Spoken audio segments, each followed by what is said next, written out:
Hello, I'm Sebastian. Welcome to Nine Nar Trees podcast. Today, I will summarize and review the book. Appalachian Witchcraft for Beginners by Auburn Lilly offers an accessible entry point into the folk magic traditions associated with the Appalachian region. Rather than presenting witchcraft as a single, uniform system, the book frames Appalachian practice as a lived blend of influences shaped by geography, migration, religion, and everyday necessity. Readers are introduced to the idea that much of this tradition centers on practical outcomes such as protection, healing, luck, and household harmony, expressed through simple rituals, spoken intentions, and the use of common materials. As a beginner-focused guide, it emphasizes foundational understanding before complexity, learning the cultural background, recognizing the role of community wisdom, and building a personal practice rooted in respect and practicality.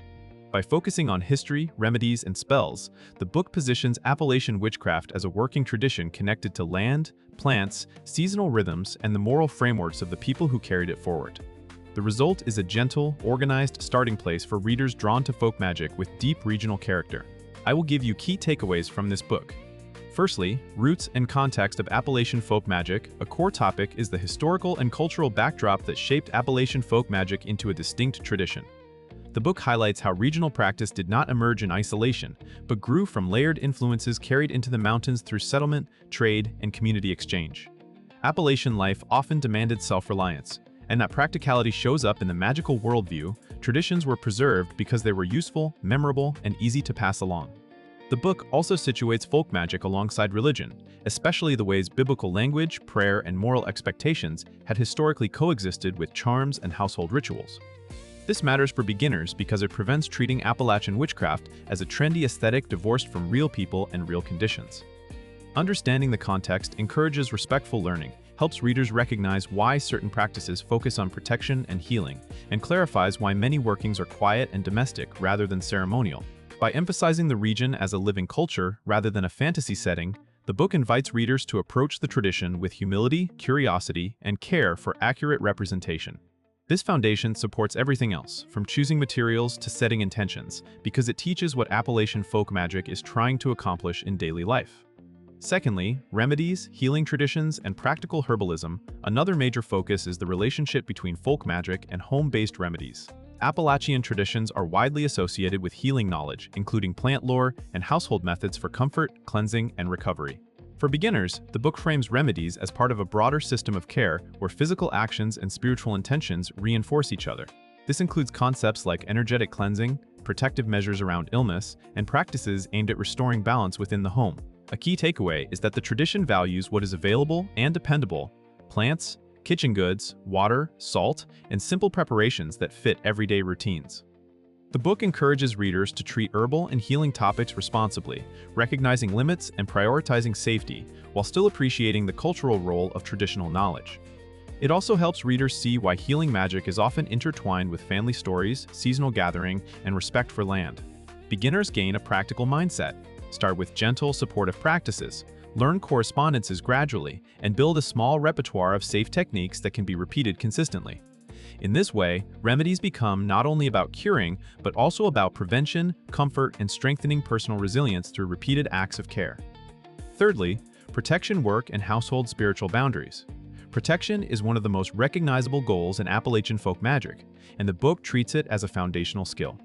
Rather than emphasizing dramatic conflict, protection work is presented as steady maintenance of spiritual boundaries around the self, family, and home.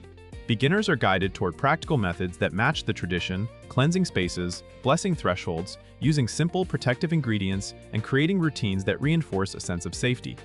The underlying idea is that luck, health, and peace of mind can be supported through regular spiritual housekeeping, especially in environments where stress, conflict, or uncertainty may accumulate. This topic also addresses the psychological value of protection practices. When a person has a repeatable method to reset their space, it can reduce anxiety and restore a sense of agency. The book also encourages discernment, helping readers separate respectful caution from paranoia, and to focus on what can be controlled, personal choices, boundaries, and consistent habits. By emphasizing the home as a spiritual ecosystem, the book links protection to daily life, not occasional emergencies. This makes protection work approachable for beginners who want a grounded practice that produces observable changes in routine, confidence, and household atmosphere. Fourthly, spells, charms, and the power of everyday materials. The spellcraft presented is rooted in simplicity and accessibility, reflecting a folk tradition where tools are often ordinary and meaning is built through use. This topic explores how spells and charms can be constructed from readily available items and clear intent, rather than expensive supplies or complex ceremonial frameworks. The book emphasizes that effectiveness often comes from repetition, focus, and cultural logic, doing the same type of working in the same way at the same time for the same purpose until it becomes part of a trusted pattern. Beginners learn that a charm can be as much about timing, words, and gesture as it is about objects. The book also highlights practical spell categories that align with Appalachian needs, protection, luck, love, prosperity, and healing support. Readers are encouraged to keep working straightforward, observe results, and refine their methods, which fosters a skill-based approach rather than reliance on one perfect spell. This topic also supports ethical reflection, reminding practitioners that folk magic is often relationship-based, involving community norms, personal responsibility, and respect for others. By framing spells as everyday problem-solving, the book helps beginners build confidence and develop a personal style without losing the grounded character of the tradition.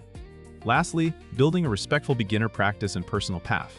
A final key topic is how to begin practicing in a way that honors both the tradition and the reader's real-life circumstances. The book encourages readers to start small, learn the reasoning behind common methods, and avoid rushing into advanced claims or performative identities.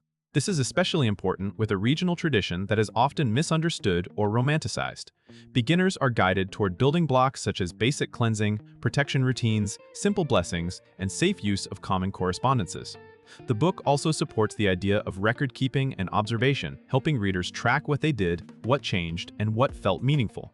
Over time, this approach builds discernment and reduces the likelihood of copying practices without understanding them. Another part of respectful practice is recognizing boundaries, what is culturally specific, what is broadly shared across folk magic, and what should be approached cautiously or researched further. The book's beginner focus also reinforces sustainability. A workable practice is one that fits into daily life, uses affordable materials, and supports mental and emotional well-being rather than creating pressure. By focusing on skills, ethics, and consistency, this topic helps readers form a stable foundation that can grow naturally into deeper study and more personalized work. In conclusion, this book is best suited for readers who are curious about Appalachian folk magic and want a beginner-friendly path that prioritizes practicality over spectacality. It will appeal to people interested in ancestral or regional traditions, home-centered spiritual routines, and simple spells that use everyday materials. It can benefit a reader's life by offering structured ways to focus intention, maintain calming household rituals, and build a sense of personal agency through repeatable practices like cleansing, protection, and gentle healing support.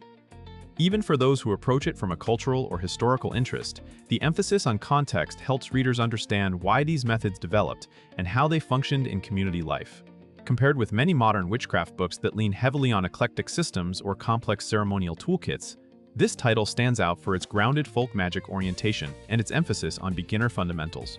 It centers usefulness, affordability, and routines that can be integrated into real schedules, making it a practical purchase rather than a purely inspirational read. If you want an introduction that links history, remedies, and spellwork into a coherent starting practice, and you value a respectful approach to a living regional tradition, this book is a worthwhile addition to your shelf. If you would like to support Auburn Lily, you can buy the book through the Amazon link I've provided in the podcast description. After reading the book, please let me know what you think and share your thoughts. See you around.